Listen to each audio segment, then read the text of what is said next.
জিতের 3টে সিনেমা, যে 3টে সিনেমা আবার তাকে বক্স অফিসে নতুনভাবে দাঁড় করাতে পারে এবং তার কেরিয়ারের যে কমার্শিয়াল সিনেমাগুলো রয়েছে, যে ডাউনফলটা চলছে জিদ্দার, সেটা কিন্তু কোথাও গিয়ে আবার কামব্যাক করতে পারে এই 3টে সিনেমার মাধ্যমে। এবং সেই 3টে সিনেমার নাম আমি আপনাদের সামনে বলবো, যে 3টে সিনেমা ইমিডিয়েটলি যদি জিদ্দা অ্যানাউন্সমেন্ট করে এবং সেই সিনেমাগুলোকে যদি চিন্তা ভাবনা করে সেই সিনেমাগুলো কিন্তু জিদ্দার কেরিয়ারে কিন্তু একটা রিচ বাড়িয়ে দেবে এবং কিন্তু একটা বিশাল কামব্যাক হবে কিন্তু।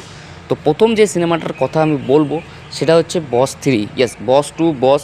আমরা যেরকম দেখেছি বা যেরকম হিট ব্লকবাস্টার হয়েছে সিনেমাগুলো, এবং জিদ্দাকে কিন্তু নতুনভাবে কিন্তু একটা মাস কমার্শিয়ালভাবে কিন্তু তৈরি করেছে এবং বরাবরই জিদ্দা কমার্শিয়াল সিনেমা তৈরি করে, সেই দিক থেকে বস 2 কিন্তু কাঁপিয়েছে।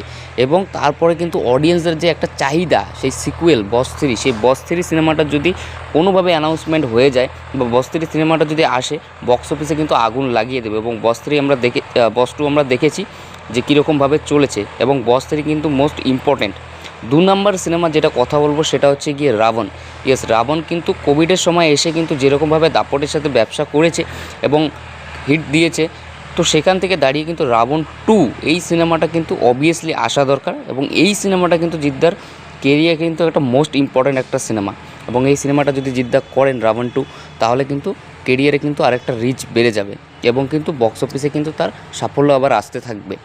3 নম্বর যে সিনেমাটা নিয়ে কথা বলবো সেটা হচ্ছে জিদ্দার মোস্ট অ্যান্টিসিপেটেড ফিল্ম, সেটা হচ্ছে গিয়ে চেঙ্গিস। ইয়েস, চেঙ্গিসের সিকুয়েল অর্থাৎ চেঙ্গিস 2, এটা কিন্তু এই সময় দাঁড়িয়ে রিসেন্টলি কিন্তু একটা highest grosser box office collection দিয়েছে এবং কিন্তু সুপারহিটের কিন্তু ট্যাগ পেয়েছে।